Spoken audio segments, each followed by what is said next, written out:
Está começando mais um podcast Fala Pri, o podcast do autoconhecimento, gente. E vocês sabem, né, que toda semana nós temos convidados incríveis aqui. E hoje o nosso tema que nós preparamos para você. Vamos falar sobre carreira? Vamos falar sobre transição de carreira? E hoje o meu convidado é de peso, gente. Vocês vão ver quem é que eu tenho aqui na minha bancada. Mas antes disso, deixa eu me apresentar para você que não me conhece. Eu sou Priscila Guscuma. Eu costumo dizer que eu sou filha, eu sou esposa do Renato, a mãe da Serena, eu sou empresária, eu sou treinadora e mentora comportamental e apresentadora de podcast, porque eu aprendi que nessa vida eu posso ser, fazer e ter o que eu quiser. E uma das coisas que eu mais sou apaixonada é de estar aqui com você toda semana, trazendo ali conhecimento, trazendo aprendizados, e eu aprendo demais também nesse podcast. Então, se você é novo aqui no nosso canal, já se inscreva para sempre, todas as semanas, receber as notificações e também deixe o seu comentário, o seu aprendizado aqui sobre o nosso episódio de hoje. Vamos falar sobre carreira, crescimento, transição, e aí, qual é a sua dúvida? O que impede você de ser quem você quiser profissionalmente? Você sabia que mais de 70% das pessoas estão desengajadas e desmotivadas com as suas carreiras? Pois é, as pesquisas apontam que as pessoas estão cada vez mais insatisfeitas. E o que impede você de ser realizado dentro da sua carreira? E para isso, receba aqui um convidado incrível. Cadê a apresentação do meu convidado na tela? Seja bem-vindo! Muito obrigado, que alegria poder estar aqui. Obrigado pelo convite. Já quero agradecer a você, a produção, a Joyce, a Maíra Marques, que intermediou esse bate-papo. Então, tenho certeza que vai ser uma conversa bastante enriquecedora. Com certeza. Vamos lá, quem é o nosso convidado de hoje, gente? É o Lincoln Augusto, Dr. Lincoln Augusto. Ele é empresário e psicanalista, tem 40 anos de idade, é responsável direto pela formação de mais de 15 mil profissionais pela América Latina. Daqui a pouco ele vai falar um pouco mais da jornada dele. Aqui foi um resumo, viu, doutor Lincoln, que a gente colocou. Porque quando eu li... Não, imagina. E aí eu quero que você conte, né? Eu poderia aqui ficar lendo... Não, eu quero que você conte a tua jornada pra gente, o que te levou para esse caminho. Eu falo que muitas vezes não somos nós que escolhemos a profissão, é a profissão que nos escolhe por conta de todo o nosso trajetória de vida, de todas as nossas experiências, e a gente vai saber um pouco mais, né, de como você chegou até aqui. Então, aqui, o nosso convidado de hoje, o Lincoln, ele atua como mentor de carreiras de executivos brasileiros e sul-americanos, além de professor universitário e psicanalista, doutor e mestre em Ciências Sociais aplicadas pela Universidade do Vale do Paraíba, aqui em São Paulo, acadêmico em Psicologia pela Universidade AMB em Morumbi, além de pós-graduado em Psicanálise e Análise Contemporânea pela PUC, Rio Grande do Sul. Também tem uma pós-graduação... Só estudou, né, doutor? Tem uma pós-graduação em Administração de Recursos Humanos pela Fundação Armando Tavares, a FAAP. E é historiador de formação pela Univap. É isso? Univap? Isso mesmo. Morou no exterior, em Montreal, Canadá. E no seu retorno ao Brasil, no ano de 2015, concluiu um mestrado e um doutorado na área de Ciências Sociais Aplicadas. Hoje, além do doutorado, é acadêmico em psicologia, já estava lá em cima, né? E fala um pouquinho, de onde vem essa paixão pelo conhecimento? De onde vem, né, eu falo que o conhecimento é um caminho sem volta, né? Quando a gente entra, a gente não quer sair mais. E fala um pouquinho, sempre foi assim? Como era o Lincoln antes de ser doutor lá na infância? Como foi a sua trajetória? Vai ser quase uma terapia aqui. Bora! Eu vou trazer um pouco da psicanálise, mas basicamente eu acho que, como todo mundo que almejou um processo de crescimento de carreira, que almejou poder ter condições de vida que permitisse ter a sua casa própria, o seu carro próprio, poder colaborar, ajudar a sociedade, eu acho que não é muito diferente da grande maioria das pessoas. Mas eu brinco dizendo que a resposta está na minha mãe, que já não está mais aqui entre nós, mas que vivia dizendo que eu poderia fazer o que eu quiser e ser o que eu quiser, desde que eu não parasse de estudar. E aí a explicação tá lá, né, no nosso inconsciente. Aquilo ficou martelando, e assim eu fui. Demorei bastante para entrar na faculdade, por questões óbvias, questões financeiras, acho que também como a maior parte dos brasileiros, mas aí depois que eu entrei, eu engatei e fui até a quinta em velocidade máxima para poder concluir os estudos e continuar estudando. Com quantos anos você começou a primeira faculdade? Olha, eu acho que foi com 24, 25, mas assim, um pouco acima do que talvez a maioria comece com, vamos colocar entre a casa dos 18 19, e 20, 19 anos. Então eu comecei um pouco tarde, e aí depois a diferença é que quando você ingressa no estrito sensu, que é o mestrado e doutorado, é muito comum o acadêmico, o profissional, ele tem um intervalo entre uma jornada e outra, porque, de fato, o mestrado e doutorado são coisas que exigem muito tempo, muita dedicação e muita pesquisa. E eu não. Eu defendi minha dissertação em março e eu comecei o doutorado, a dissertação do mestrado, em abril eu já estava na sala de aula fazendo doutorado. Eu não dei esse tempo. E isso fez com que eu conseguisse acelerar um pouco o processo para, com 40 anos, ter a formação que eu almejava ter, que era ter o doutorado, e, claro, agora a faculdade de psicologia, pós em psicanálise, que eu acho que são coisas importantes. E como que você foi se envolvendo nessa área do autoconhecimento, né, do cuidar do humano? O que foi te moldando para isso?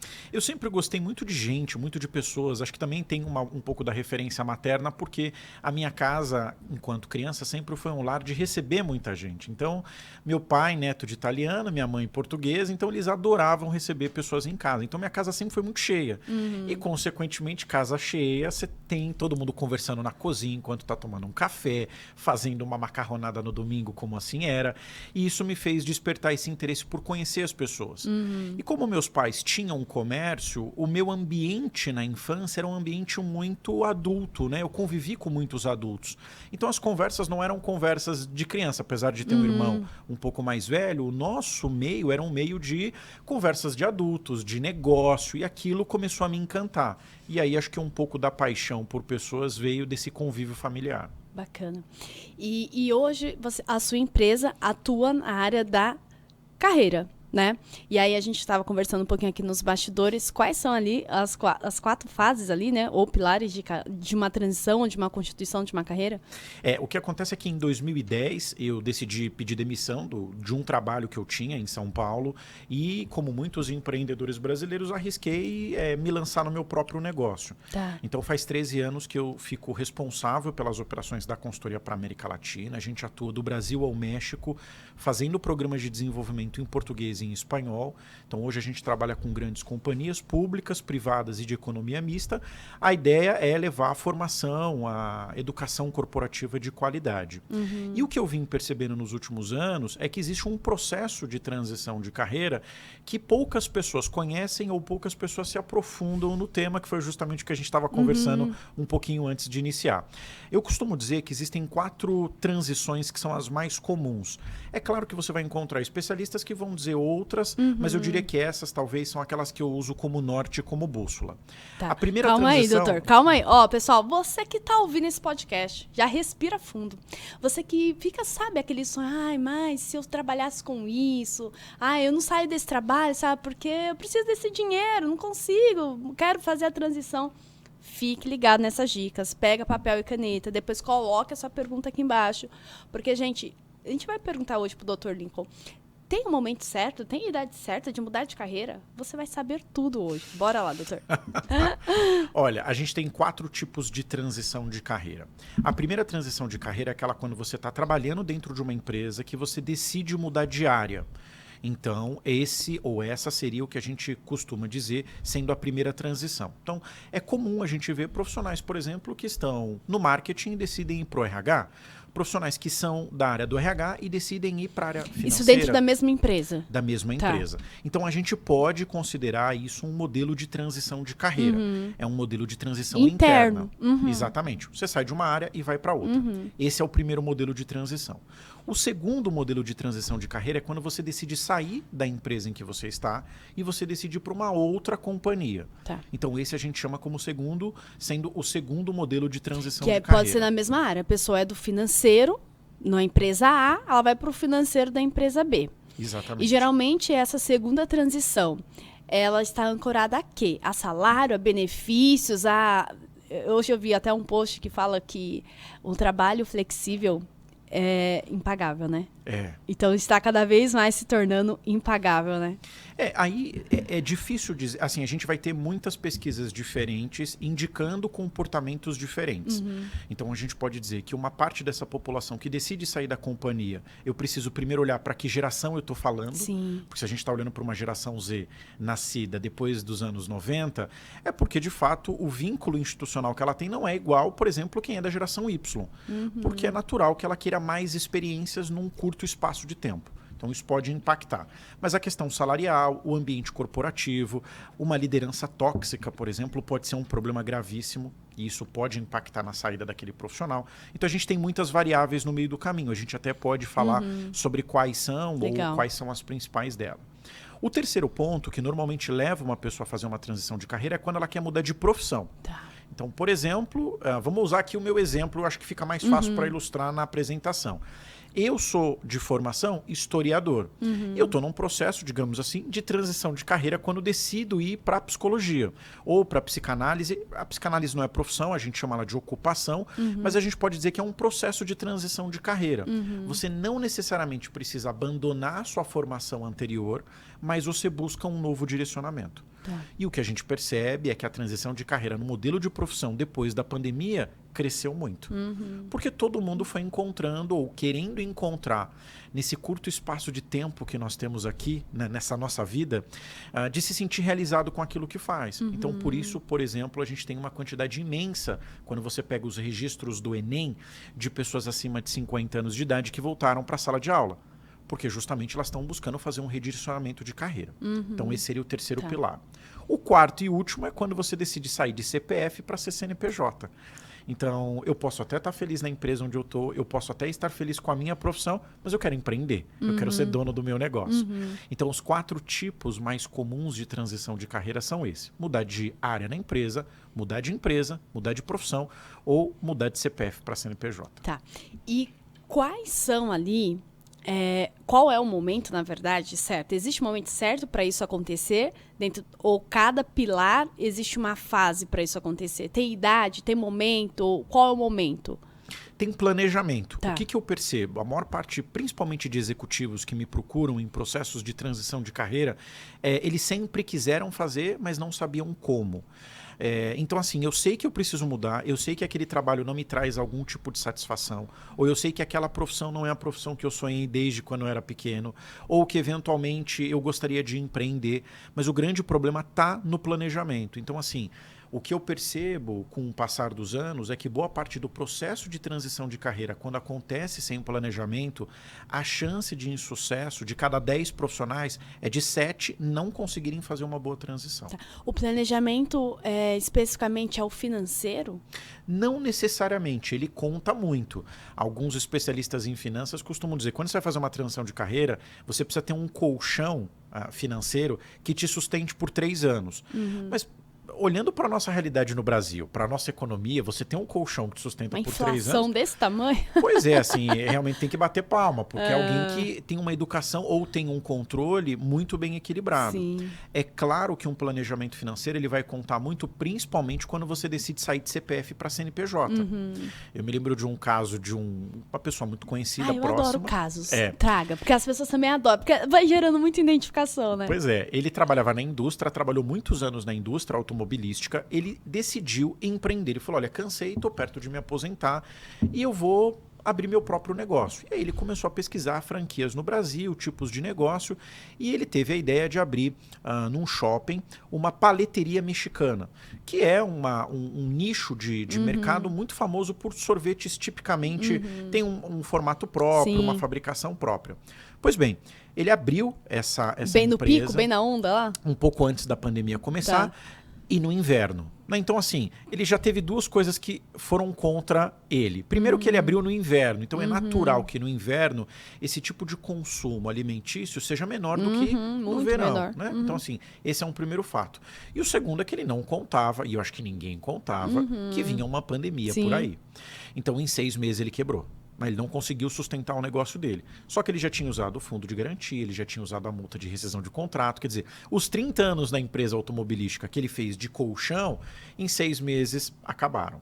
Então é claro que o planejamento financeiro ele é fundamental, mas não é só isso que conta. Existem outras variáveis. O ponto mais importante, ou talvez o que eu considero numa escala assim, dos 3 mais importantes eu não posso ou eu não deveria me atrever a entrar numa modalidade de negócio da qual eu não tenho nenhum tipo de familiaridade. Tem muitas pessoas que se dão bem fazendo isso? Tem. Você vai ter gente que nunca trabalhou com colchão, abre uma empresa de colchão e fica milionário. Mas quantas nós conhecemos que não são desse ramo? Então a primeira coisa é você buscar alguma coisa que você tenha alguma identificação e que você conheça, porque a chance de sucesso ela é muito maior, né? Você consegue. Quando você pega os dados do Sebrae, isso varia muito, tá bom? Então, às vezes quem está assistindo a gente pode dizer, mas ele colocou um dado, mas isso já alterou porque isso muda mesmo. Mas, por exemplo, só no estado de São Paulo, a taxa de mortalidade de empresas que fecham em até 2 anos é de 44%. Então, eu estou dizendo que de cada 10 empresas que abrem, pelo menos 4 estão fechando em 2 anos. Antes de 2 anos. E uma das coisas é o planejamento. Então, por isso que planejar é um ponto importante nesse processo. E eu sempre falo, né, pros meus clientes das mentorias, para as pessoas que participam dos nossos treinamentos, o quão importante é o autoconhecimento, essa pessoa se conhecer. Em termos de quais são as minhas habilidades, aquilo que eu gosto. E muitas vezes, quando a pessoa decide empreender, ela tem uma visão de muito curto prazo e ela quer um negócio que já gere resultado, né? Eu falo que as pessoas elas vão empreender por 2 motivos. Elas querem ter mais tempo, né? E mais dinheiro. Só que quando elas começam a empreender, elas descobrem o que elas menos vão ter é tempo Pois é. e dinheiro. E aí gera uma certa frustração, né? Porque ela colocou uma expectativa em cima desse novo que ela não consegue lidar. E aí, entrando um pouquinho dessa parte mais da psicologia, da psicanálise, como lidar com essa frustração numa transição que não dá certo? A frustração ela é uma situação inerente ao comportamento humano. Todos nós, em algum momento, em maior ou menor intensidade, nós vamos nos frustrar com alguma situação. Então, assim, a primeira coisa é não negar a frustração, porque ela faz parte de um processo de também autoconhecimento. Quando a gente fala assim em investir em autoconhecimento, as pessoas muitas vezes elas têm uma dificuldade de tangibilizar isso na prática. Tá, mas o que é investir no autoconhecimento? É eu comprar um livro de autoajuda?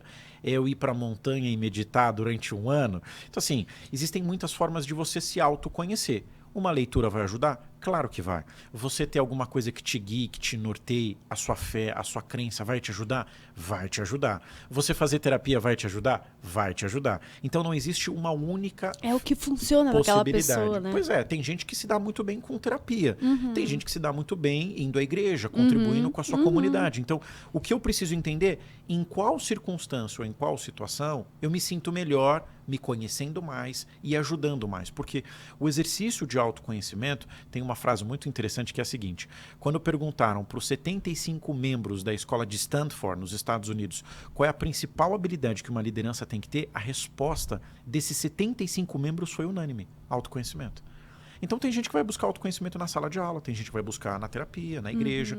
O que é importante? Saber em qual desses locais eu me sinto melhor e consigo extrair mais informações a respeito de mim mesmo. Sim. Porque daí lidar com a frustração fica um pouco mais fácil. Não é que você vai lidar 100%, mas você lida melhor com ela. É uma coisa que eu sempre falo, assim, sabe, Dr. Lincoln, que eu trabalho muito essa questão da energia, aí eu uso aquela tabela da frequência Hertz, né, que tem 1000, né, eu tô vibrando 1000 Hertz e aí ao mesmo tempo eu posso ir para 20 Hertz, ou menos 0, né? E qual é a diferença da pessoa que tem o autoconhecimento? É o tempo que ela permanece. Não quer dizer que a gente que tem autoconhecimento, nunca que a gente vai ficar frustrado, por exemplo. A gente fica. Mas a questão é o quanto tempo eu fico alimentando aquele estado da frustração e quanto tempo eu fico paralisada dentro dele e não vou para o próximo passo, né? Pois é, e essa paralisia ela é muito perigosa, porque ela gera uma estagnação que não permite você evoluir. Você sabe que eu gosto muito, além, obviamente, de todas as possibilidades que a gente tem de buscar autoconhecimento, mas uma coisa que eu procuro sempre de manhã fazer, colocar na frequência de 600, 400, 800 Hz pela manhã, durante a caminhada, porque a gente precisa ir colocando pensamentos, questões que nos alimentem positivamente, para que a nossa relação dentro daquilo que nós fazemos, ela seja mais saudável. saudável, porque nós vibramos e somos aquilo que o tempo todo estamos dizendo. Né? É isso. Na psicologia a gente fala que tem um tripé que é o pensamento, a emoção e o comportamento. Sim. Então, aquilo que eu penso, eu sinto. reajo, eu sinto e eu demonstro. Então, por isso que é muito importante cuidar daquilo que está passando na sua cabeça, que isso pode fazer diferença. Sim. E aí, vamos lá. A pessoa foi lá, está planejando essa transição de carreira e muitas vezes ela não consegue verbalizar. Tá tudo muito claro na mente dela, né? Eu vejo isso acontecer demais. Tá muito claro ali, por exemplo, que o primeiro pilar, que é a transição interna, né? Então a pessoa ela é do financeiro e ela visualiza uma liderança ali dentro da empresa. Só que ela não comunica para ninguém. Só que ela não se comporta já como esse líder, né? E aí vem a empresa e contrata uma pessoa de fora. Como que esse colaborador, que ele quer crescer dentro da empresa, ele pode se posicionar para os gestores dele, o interesse dele no crescimento? Uma coisa que é importante é você sempre sinalizar o que você espera, quais são as suas expectativas e o que você tem feito em contrapartida na gestão da sua carreira para corresponder a uma expectativa futura dentro de uma nova área. Então, o que a gente percebe? O que eu percebo muito? Às vezes alguém que está numa posição de coordenação, de supervisão ou de analista, por exemplo, e que planeja pleitear uma posição de liderança, a primeira coisa é você demonstrar por atitude, não por aquilo que você fala, mas por como você reage comportamentalmente falando, para que você esteja disponível, susceptível a uma oportunidade. Então, assim, muitos profissionais dizem, eu vou esperar quando a empresa investir, pagar um curso, pagar o meu inglês. Gente, se a gente estivesse no começo dos anos 90, que precisa aprender inglês ou qualquer outro idioma, você tinha que ir na banca de jornal, uma vez por mês, comprar fita cassete para colocar no seu Walkman. Hoje você tem milhões de podcasts, vídeos no YouTube, plataformas de streaming que você aprende inglês ou russo. Claro, talvez não vai ser como numa escola, mas você tem capacidade de fazer isso. Sim. Então depende muito de você. E eu parti do pressuposto de identificar, junto com a minha liderança, quais são hoje as skills, que são as habilidades, que eu eventualmente ainda não tenho e preciso desenvolver para pleitear aquela função. Tanto a soft como hard, né? São duas. As habilidades comportamentais e habilidades técnicas. E muitas vezes o próprio gestor, ele não tem essa clareza. Eu vejo muito isso. Eu trabalho com muitos empresários e aí ele vive reclamando ali, sei lá, de um comportamento ou de uma entrega do colaborador. E aí eu sempre falo, tá claro me fala o que você espera desse colaborador. Qual é a habilidade que você deseja? Qual é a entrega? Como que você mede a entrega, o desempenho dele? E o próprio empresário não sabe isso. E como que esse colaborador que quer crescer dentro da empresa, ele pode perguntar para esse dono, para esse gestor, o que a empresa espera, se nem o dono sabe. Uma coisa importante, ele precisa deixar claro quais são as expectativas que ele tem com relação à sua própria carreira. Tá. E ele precisa entender, dentro do negócio em que ele está, quais são as possibilidades que a empresa oferece para um crescimento de carreira. Porque o que acontece? Às vezes eu tenho muita clareza de onde eu quero estar e como eu chegarei até lá. Mas às vezes a empresa não tem essa posição ou essa função. Então eu preciso ter consciência disso também. Principalmente quando nós estamos falando de modalidades de negócios familiares, que normalmente, às vezes, costuma ser um pouco mais dificultoso esse processo. Porque daí eu tenho uma hierarquia familiar que às vezes vai prevalecer no crescimento da carreira. Não estou dizendo que todas as empresas familiares são assim, obviamente. Mas a maioria acaba sendo assim. Sim. Então o que eu preciso dizer para o meu gestor? Olha, eu entrei aqui como, sei lá, auxiliar, certo? Então o que eu estou imaginando para os meus próximos 2 anos ou para os próximos 12 meses? Um crescimento que me permita sair dessa posição A e ir para uma posição B. O que eu tenho feito para isso? Olha, eu comecei um curso pela internet de inglês, vou dar um exemplo qualquer. Eu tenho assistido algumas palestras de instituições de ensino gratuitas. O podcast Fala Pri, eu tô acompanhando. Eu tô acompanhando o podcast Fala Pri. Eu procuro interagir com outras plataformas. Legal. Então, eu demonstro por meio de atitude. E não fico esperando, porque eu já escutei muito isso. Quando a empresa investir em mim, aí eu faço. Sim, quando surgir a oportunidade, e aí eu sempre falo, será que a oportunidade ela surge para quem tá pronto ou para quem fica esperando? Então a sorte, gente, ela tá batendo o tempo inteiro na nossa porta. E quem é que abre a porta para a sorte? Aquela pessoa que já está se preparando, que é isso que o Dr. Lincoln tá trazendo aqui pra gente. Então é você verbalizar o quanto você já está em movimento, o quanto você já está se tornando aquela pessoa que você quer ser. Né? Então, e muitas vezes as pessoas, elas ficam achando que o outro tem uma bola de cristal, né? Eu quero que o meu chefe veja esse potencial que eu tenho. Meu amor, não vai ver se você não verbalizar. Tem que verbalizar. E é uma coisa que as pessoas têm um grande desafio, né, Dr. Lincoln, de se posicionar mesmo, de evidenciar os seus talentos, as suas habilidades. De onde vem essa crença, né, com um olhar mais técnico, né? Porque o que impede a pessoa de mostrar ali o bom trabalho que ela fez? Tem pessoas que têm vergonha de falar assim, olha, eu entreguei isso daqui. O que pega aí? Então, é difícil porque acho que cada caso cada caso tem a sua peculiaridade. Mas assim, a gente pode dizer em linhas gerais que boa parte desses profissionais muitas vezes não tem um direcionamento claro do que eles precisam apresentar. Ou porque a própria empresa ou o próprio gestor não deixa isso à mostra, ou porque de fato não é uma habilidade que ele ou ela tenha. Então a primeira coisa que eu preciso entender é, toda vez que eu estou iniciando uma jornada nova, que pode ser, vamos pensar do ponto de vista do calendário, né? Eu comecei um ano, então estou iniciando um ano novo na empresa onde eu estou. É muito importante eu ter clareza do que eu preciso entregar naquele ano, porque daqui a um ano eu vou fazer uma avaliação de desempenho que vai medir as minhas entregas, mas eu também preciso sinalizar para o meu gestor o que eu espero naquele ano que aconteça como uma contribuição, um apoio, um aporte da empresa, do próprio gestor, dos meus colegas de trabalho. E aí o que eu fico, na maior parte das vezes, pensando é que o colaborador ele cria toda essa fantasia no campo mental, mas ele não verbaliza ela. E ao não verbalizar, como você disse, ninguém tem bola de cristal, é igual o relacionamento. Sim. Se eu não disser que eu não gosto de um determinado comportamento, de uma postura, ou eu espero que a pessoa tenha, o que não vai acontecer, a chance de frustração ela é muito maior. Sim, e aí a pessoa vê que o movimento da empresa, aí começa a contratar gente nova, e aí ele mesmo gerou a frustração porque ele colocou uma expectativa que não verbalizou. E muitas empresas também, por não ter esse olhar, né, Dr. Lincoln, acabam perdendo bons profissionais. E eu sempre falo, quais são os melhores profissionais que nós temos que ter dentro da nossa empresa? Aqueles profissionais onde os valores deles correspondem com os valores da empresa. Então, é muito desafiador você encontrar gente de valor que corresponde a esses valores. Então, as habilidades, muitas vezes, nós vamos desenvolver nas pessoas, mas eu não tenho como desenvolver o valor honestidade, o valor comprometimento. E muitas empresas estão perdendo bons profissionais por não ter esse olhar. A empresa não tem olhar, o gestor não está preparado para esse olhar, né? O Rancharan diz que você nunca vai ser líder de alguém se você não é líder de si mesmo. Sim. Então, como é que eu vou fazer gestão de liderança de terceiro se a minha própria gestão de liderança não acontece? Sim. Então, a gente percebe que tem muitas empresas que não têm essa clareza e acabam perdendo bons profissionais. Semana passada eu estava numa multinacional conversando com um grupo de executivos e eu disse que nós não devemos nos preocupar em retermos o talento. E aí a profissional ela falou, mas como assim a gente acabou de lançar uma política de retenção de talentos?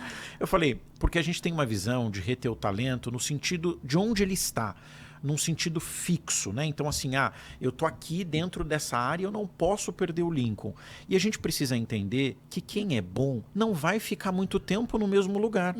Então, se eu tenho dentro da minha organização um plano de rotação, de mudança de função, não é que eu vou perder. É o famoso job rotation. Exatamente. Né? Eu vou ter aquele profissional dentro da minha companhia, mas transitando em diferentes postos de trabalho.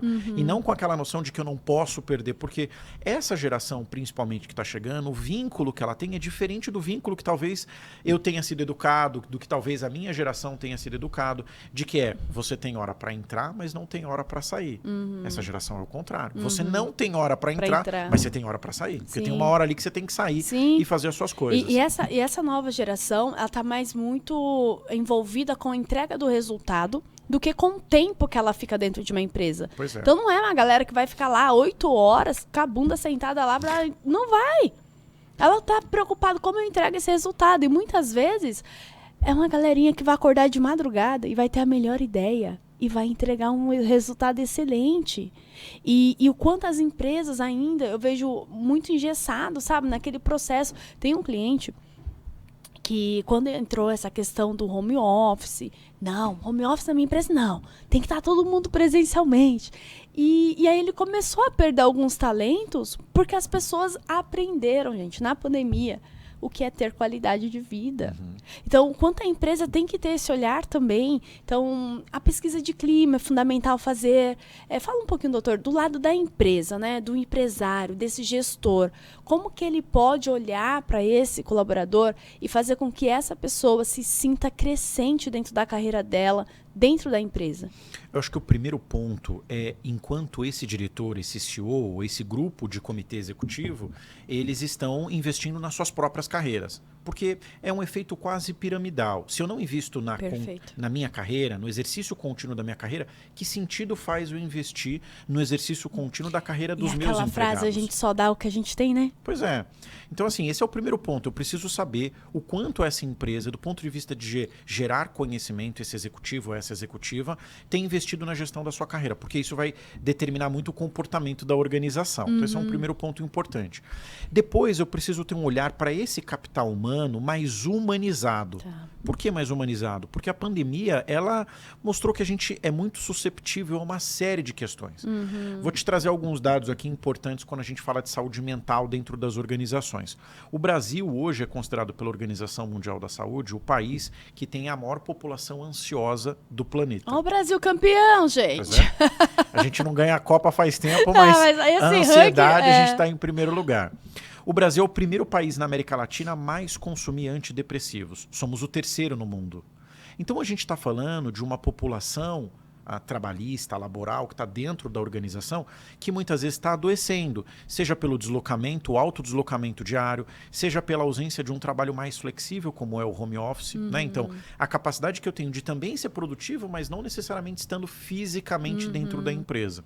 Então, eu preciso olhar para uma série de variáveis e pensar, tá, diante disso, o que eu posso oferecer como política de recursos humanos que permita com que esses humanos se sintam melhores enquanto recursos. Sim. Porque é isso que eu quero. Eu quero que as pessoas produzam mais. Isso é fantástico. Dá um foco mais, doutor, nessa questão recursos humanos. Porque muitas empresas acreditam, gente, que recurso humano é ter um DP, folha de pagamento. E não tem nada a ver. A folha de pagamento... Ah, você tem um RH, o recurso humano? Tem. Me fala como funciona. Ah, então tem essa pessoa aqui que pega a folha de ponta. Tem nada a ver, né? Isso a gente pode dizer que é um braço da área de recursos humanos, que muitas vezes, inclusive, é até terceirizada, né? Tem empresas que terceirizam o processo de folha de pagamento. Mas dentro da área de recursos humanos, eu tenho diferentes funções. Eu tenho quem cuida do clima, eu tenho quem cuida de treinamento e desenvolvimento, eu tenho quem faz recrutamento e seleção, eu tenho até hoje em dia, em algumas empresas, o que a gente chama do gerente ou do diretor da felicidade. Né? Por quê? Porque a gente percebe que o IFT, que é o Índice de Felicidade no Trabalho, utilizado como métrica, por exemplo, pela Great Place to Work, que vai medir as melhores empresas para trabalhar, ele tem uma pontuação considerável. Claro, eu não estou dizendo que o ambiente de trabalho tem que ser o tempo todo um oba-oba. Um oba-oba, mas né? tem que trazer bem-estar para as pessoas, Tem que trazer bem-estar e tem que ser propício para esse crescimento. E esse crescimento começa com essa visão de quem está de cima. E um outro ponto importante que eu também muitas vezes me deparo é: por que eu vou investir em alguém que daqui 2, 3, 4 meses vai embora? E a resposta que eu dou sempre é a mesma. Você prefere alguém que fique 2, 3, 4 meses fazendo um trabalho medíocre ou alguém que 2, 3, 4 meses treinado, desenvolvido, dê altos resultados? Sim. Então é uma questão de escolha. Sim, né? eu ouço então, muito isso. É complicado. Mas eu vou mandar lá para formação de liderança, mas eu nem sei se essa pessoa vai ficar. Falei, ok, você tem plano aí para mandar ela embora amanhã? Não, não tem. Então você vai ficar com essa pessoa na tua liderança, sem se desenvolver, porque... E é muito um pensamento de escassez, né? Que muitas vezes os gestores, os empresários têm. É caro desenvolver. Eu falo, mais caro ainda é manter uma pessoa sem desenvolvimento, que entra muito nessa questão dos recursos humanos. Qual o melhor recurso que esse humano pode dar dentro da minha corporação para que ele seja mais produtivo, para que ele seja mais envolvido. E eu gostei muito desse termo, o gerente da felicidade, né? Que a psicologia positiva traz muito sobre isso, né? O índice da felicidade, o quanto as pessoas que são felizes, elas são mais gratas, elas são mais menos tóxicas no ambiente de trabalho e elas são mais resilientes também, porque elas conseguem lidar mais com a pressão do dia a dia. E muitas vezes, a pessoa que não tem esse bem-estar são as pessoas que não conseguem lidar com uma situação desafiadora. É por isso o índice de ansiedade do Brasil está tão grande, gente. As pessoas não têm flexibilidade, elas não sabem lidar, ela está com problema no trabalho, ela está com problema em casa. Uma coisa que o Dr. Lincoln falou nos bastidores, né? O quanto a carreira, ela impacta em todas as áreas na vida, né, doutor? Fala um pouquinho sobre isso. Porque assim, a gente tem, vamos classificar em diferentes campos. Claro que existem mais, mas eu tenho lá minha vida pessoal, eu tenho minha vida sentimental, relacional, eu tenho minha vida espiritual, eu tenho várias vidas dentro de uma única vida só. Claro que todas elas se conversam entre elas, mas a carreira, se você, por exemplo, hoje está numa empresa e recebe uma promoção para ir para uma outra região do Brasil, Norte, Nordeste, Centro-Oeste, ou uma oportunidade para ir para fora, esse movimento, ele vai impactar em todo o restante da sua vida. Seja na comunidade religiosa onde você participa hoje, seja no convívio familiar que você tem próximo com seus pais ou com as pessoas próximas, com seus amigos. Então, por mais que a tecnologia permita a gente fazer chamada de vídeo, ela ainda não criou um mecanismo que a gente consiga dar um abraço com aquela mesma sensação presencial no remoto.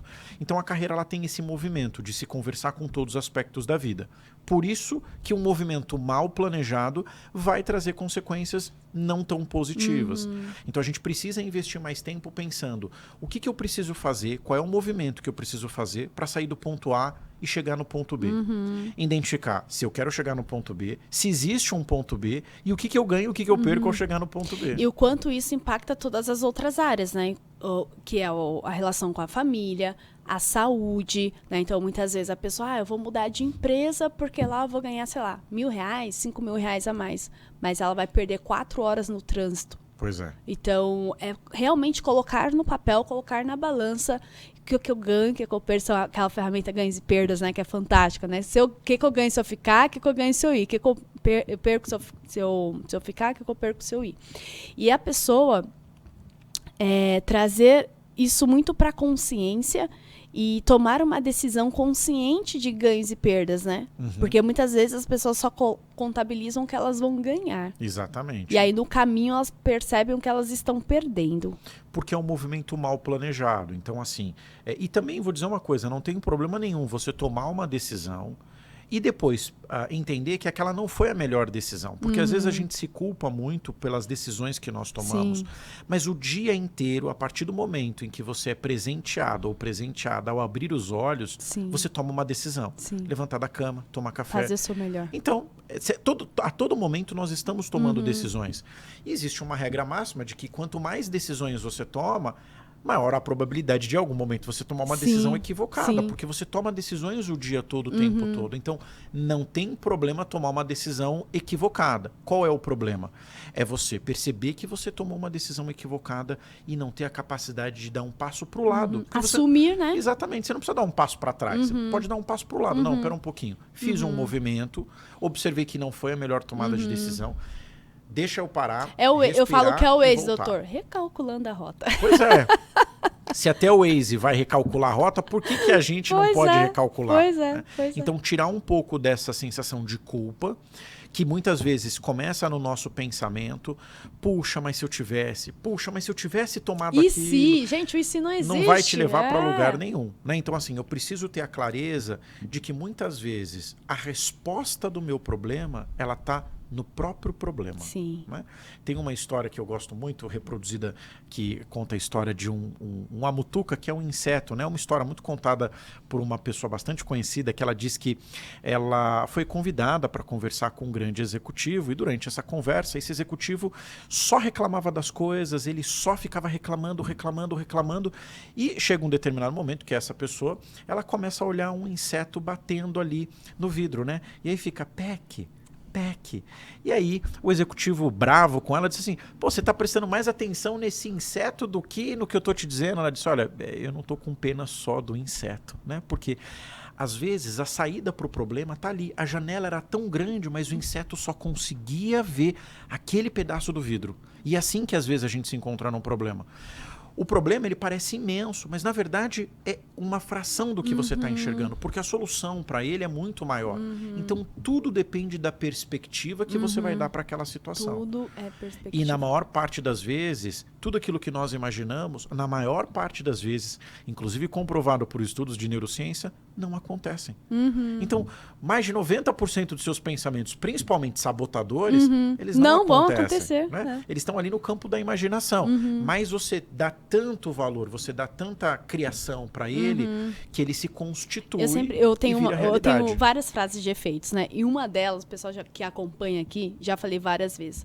Tudo que você coloca foco se expande. Ponto.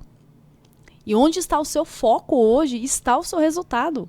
É isso que você enxerga. E tem pessoas que dizem assim, pior do que tá não fica. Fica! Porque você tá colocando foco nisso. Então vai ficar pior do que está. E essa mudança de carreira, essa mudança de vida, depende de cada um. E muitas pessoas ficam esperando o momento perfeito, né, doutor? Quando a economia melhorar, como mudar o governo, quando isso, quando aquilo. E qual é o verdadeiro quando, doutor? Fala pra galera aí. O verdadeiro quando é quando você consegue mesclar alguns componentes. Por exemplo, quando você tem certeza da sua tomada de decisão porque você fez uma análise sobre o impacto que ela vai tomar.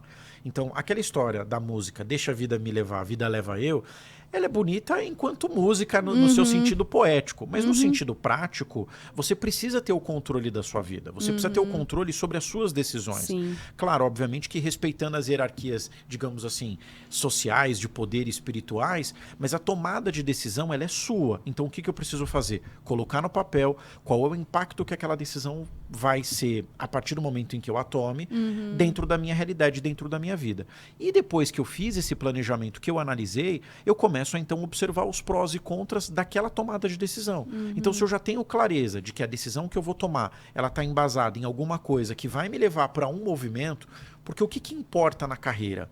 É o movimento. É o movimento que vai fazer com que você chegue na direção certa.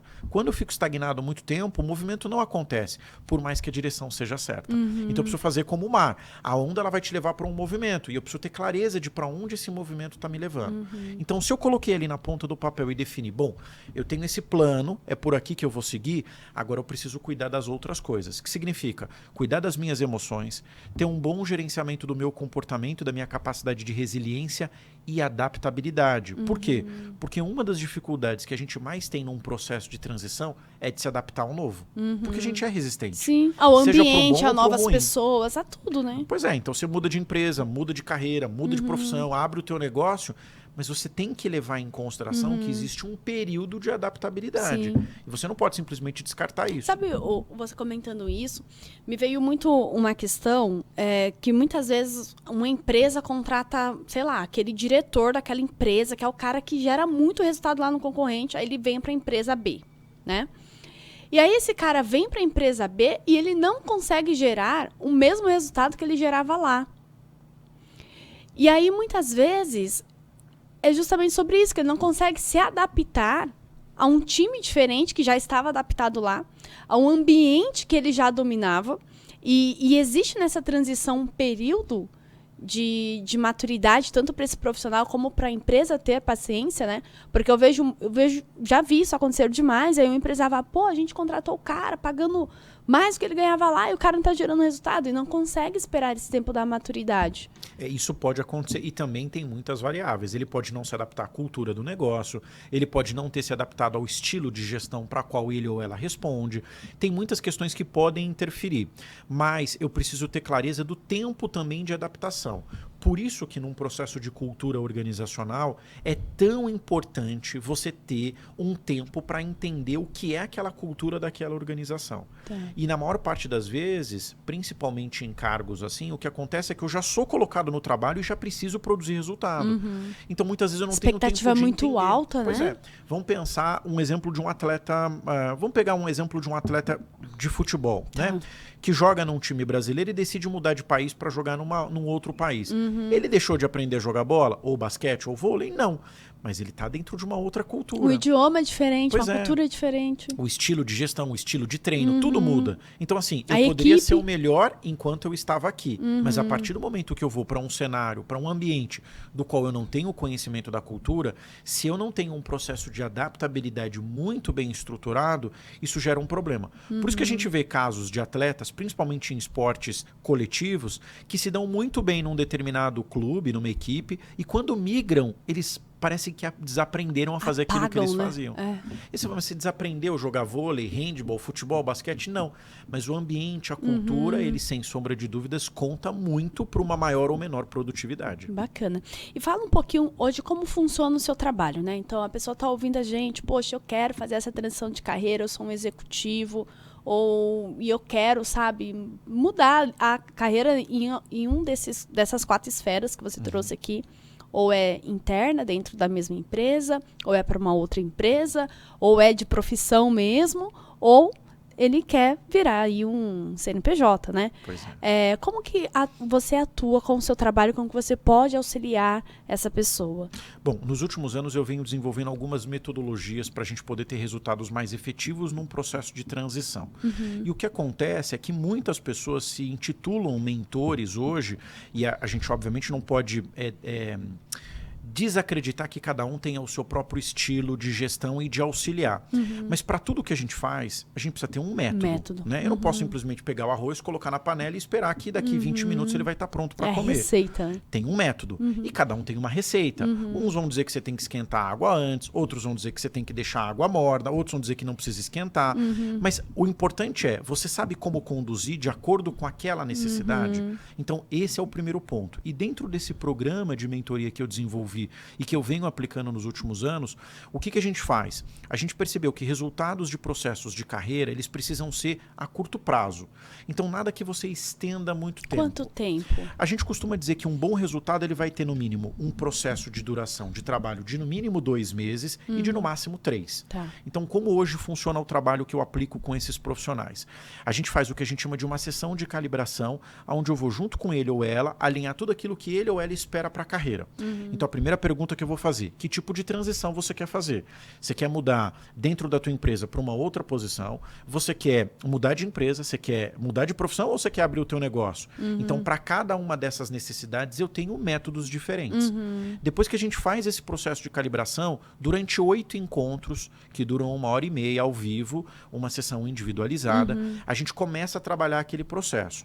E qual é o método que eu utilizo? Eu utilizo alguns assessments, que são ferramentas que me permitem identificar, primeiro, quais são as forças que aquele profissional tem e em que circunstâncias elas estão atreladas. Então, por exemplo, a gente usa um assessment baseado no Instituto Gallup, onde eu descubro as 34 forças daquele profissional e separo elas e categorizo por prioridades. Influência, relacionamento, execução e planejamento. Então, ali eu já consigo dizer, olha, a Priscila me parece alguém que na área de influência tem uma maior probabilidade de força. Então é ali que eu vou investir com você a maior parte da minha energia. Porque a gente tem uma máxima de que a gente gasta muito tempo melhorando alguém que é ruim para se transformar em mais ou menos. Ao invés de eu investir tempo em pegar alguém que é excelente e transformar em extraordinário. Sim. Então esse é o foco. Eu não vou olhar para aquilo que você tem de falta. pior, né, de ausência. É claro que isso é importante, mas eu preciso ver onde você é boa para potencializar essa força para outros processos. Então a gente aplica alguns assessments e para cada uma dessas sessões de mentoria a gente tem uma plataforma onde o mentorado ou a mentorada se prepara antes daquela sessão e ele já vem pronto para uma conversa direcionada. Porque isso é um outro ponto importante. Eu não posso simplesmente ligar a câmera ou sentar na sua frente e dizer... E aí, vamos falar sobre o que hoje, né? Vai chover, não vai? É claro que a gente usa sempre um quebra-gelo para poder começar aquela conversa, exatamente. Mas eu preciso ter clareza, objetividade, de né? para onde eu vou chegar naquele resultado. Então, durante esses 8 encontros, a gente vai traçando. Nos 2 últimos, a gente monta um PDI, que é um plano de desenvolvimento individual. A gente traça com clareza o passo para os próximos 90 dias. E 90 dias depois, a gente faz um encontro que a gente chama de Lessons Learned, que são as lições aprendidas. Então, passei por um processo. O que eu aprendi nesse processo Legal. e o que de fato está funcionando. O que a gente percebe é que aqueles profissionais que conseguem manter essa frequência de iniciarem e concluírem em até 3 meses, o resultado já mostrou que é muito mais efetivo. Bacana. Eu tenho executivo hoje que está fazendo mentoria comigo há 1 ano. Ele liga para mim e fala, podemos conversar? Podemos. Ele pagou pelo processo, ele está ciente do processo, mas ele sabe que o resultado é pouco efetivo. Sim. Então a gente percebe que um resultado com maior efetividade é aquele que tem começo, meio e fim. Ele não está num processo de terapia ou de psicanálise que ele vai ficar comigo durante anos. Pelo contrário, eu preciso que ele tenha alta e que ele seja realizado ou realizada naquele trabalho Fala dele. um pouquinho de alguns cases de sucesso, assim, de pessoas que passaram por esse seu método que você olha e fala, caraca, que bacana. Eu falo que o sucesso do nosso cliente é o nosso, né? Pois é. Eu Isso fico faz assim, muita muito feliz. diferença, né? Olha, eu já lidei com todos os tipos de profissionais, profissionais que trabalham na área pública, profissionais que atuam na área privada, profissionais que são donos do seu negócio. O que eu percebo em comum com todas essas pessoas? Todas elas, em algum momento, descobriram, seja por si ou por insights, inputs de pessoas próximas, que elas precisavam dar um segundo passo na gestão da sua carreira. Então, isso facilita muito o processo. Ninguém que me procura fala assim, estou em dúvida do que eu quero fazer. A pessoa ela tem uma certa clareza, ela só não sabe como instrumentalizar. Caminho, né? Exatamente. Então, assim, já me disseram muitas vezes que eu sou bom nisso, mas eu não consigo ver. Ou já me falaram que eu tenho talento para isso, mas eu mesma não enxergo. Então, com uma conversa direcionada e com bons assessments, a gente consegue fazer isso de forma muito mais clara. Todos os casos em que eu tive até hoje de profissionais que fizeram depoimentos depois no LinkedIn ou que, enfim, trouxeram alguma experiência, sempre são no sentido de que eu não sabia que eu tinha tanta capacidade e potencialidade para chegar onde hoje eu estou. E esse é um processo muito gratificante, porque a gente percebe que as pessoas elas se transformam. Há um tempo atrás eu fiz um programa de mentoria para um grupo de executivos, mas todos eles individualizados.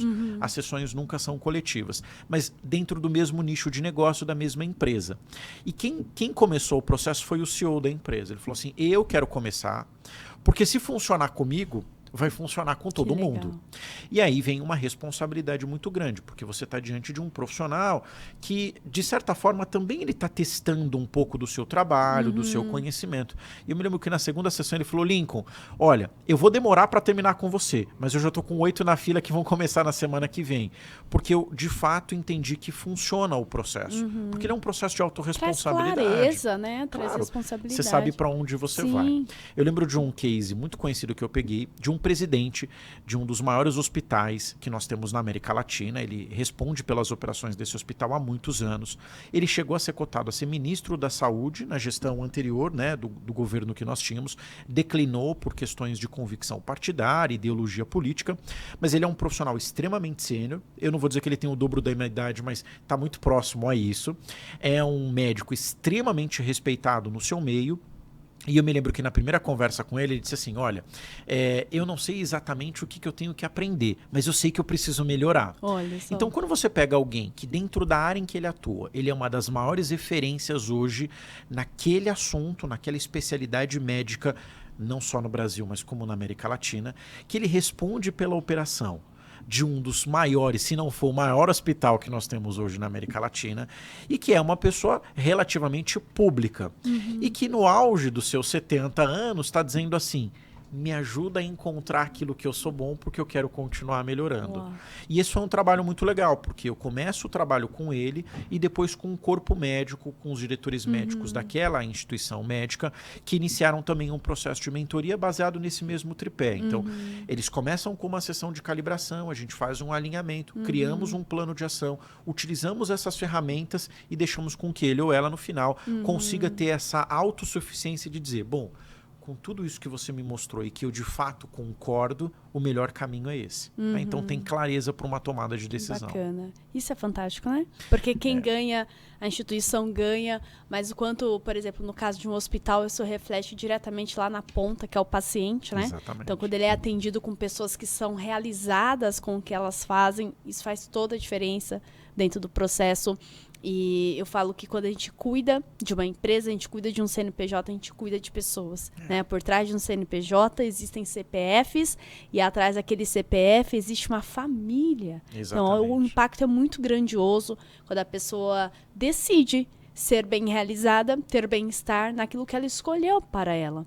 E se você que está ouvindo esse podcast fala, pô, hoje eu não estou satisfeito, só depende de você. Algo te levou para estar onde você está hoje. Algo te mantém onde você está hoje. Então, talvez é a mutuca lá, você só está batendo no vidro. É olhar para o lado, falar assim, qual o campo de oportunidades que eu tenho dentro dessa empresa ou dentro dessa carreira que eu não estou querendo enxergar. Porque enxergar o campo da oportunidade é assumir responsabilidade pela tua transformação.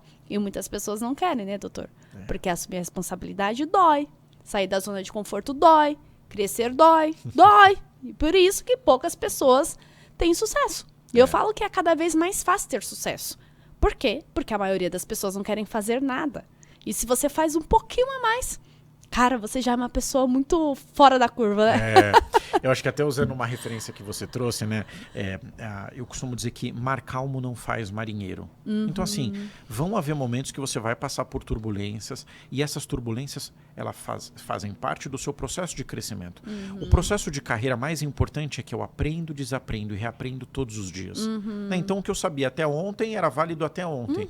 Hoje eu já preciso ter uma nova informação que ressignifique o meu conhecimento e me permita estar num processo constante de evolução. Sim, né? Sim. Porque a carreira ela é isso, ela é um processo constante de evolução. O tempo todo eu aprendo uma coisa, desaprendo e reaprendo. Quanto maior a sua capacidade de adaptação e de flexibilidade, certamente maiores serão os resultados ao longo do tempo. Sim, porque as pessoas que elas estão em movimento são as pessoas que estão felizes, gente. Se a gente for olhar, essas pessoas que estão insatisfeitas com a carreira, com o resultado que elas têm, há quanto tempo ela não olha para ela, não se desenvolve, não estuda? E aí fica se vitimizando, né, diante das circunstâncias. Então, só depende de você. Que aula! Que podcast aula, né, gente? Então, você volta aí, ouve de novo. Pega os 4 pilares lá da transição. Entenda isso, que só depende de você. Obrigada, Dr. Lincoln. Eu ficaria horas falando. Eu sou apaixonada por desenvolvimento, sou apaixonada por carreira. E foi um presente ter você aqui conosco. Obrigado você pelo convite. Mais uma vez, a Joyce da sua equipe de produção, a Maíra Marques. Fico muito feliz. Espero que, de fato, quem tenha nos assistido tenha conseguido aí captar as informações necessárias para fazer um movimento bacana. correto. Eu recebi 2 indicações. Pri, leva ele pro seu podcast. Pri, você precisa ouvir ele. Aí eu mandei pra Joyce. Falei, Joyce, dá uma olhada. Quem é esse homem aqui? Já recebi duas referências para convidar ele. E com certeza, assim, foi um presente ter você aqui falando de carreira, falando para as pessoas das possibilidades, enfim, né? Deixa aí as suas redes sociais para as pessoas que querem te seguir. A gente vai deixar na descrição do vídeo aqui, mas fala um pouquinho de onde eles podem encontrar mais conteúdo, de como eles podem entrar em contato com você. Claro. Bom, tanto pelo Instagram como pelo LinkedIn, que eu diria que são as 2 redes sociais que eu mais costumo transitar. Tem o canal no YouTube, Latef Consultoria, que você consegue também encontrar depoimentos, entrevistas, vídeos, inclusive em breve a nossa conversa, o podcast. No próprio Instagram, então, @Dr. Lincoln Firosmandi, @Dr. Lincoln Augusto, consegue vai encontrar aparecer por lá. aqui, gente, Isso. vai aparecer aqui. Já aparece, ou no LinkedIn, Dr. Lincoln Augusto também tá por ali, é fácil encontrar, não tem muito erro não. Bacana, muito obrigada pela você. sua presença. E tem presente, né, Joyce? Tem presente, porque os nossos convidados são bem tratados aqui, Dr. Lincoln. Tem presente, tem a nossa caneca oficial do podcast Fala Pri. As pessoas perguntam, onde compra? Não compra, gente. É só pessoas incríveis que sentam na minha frente aqui.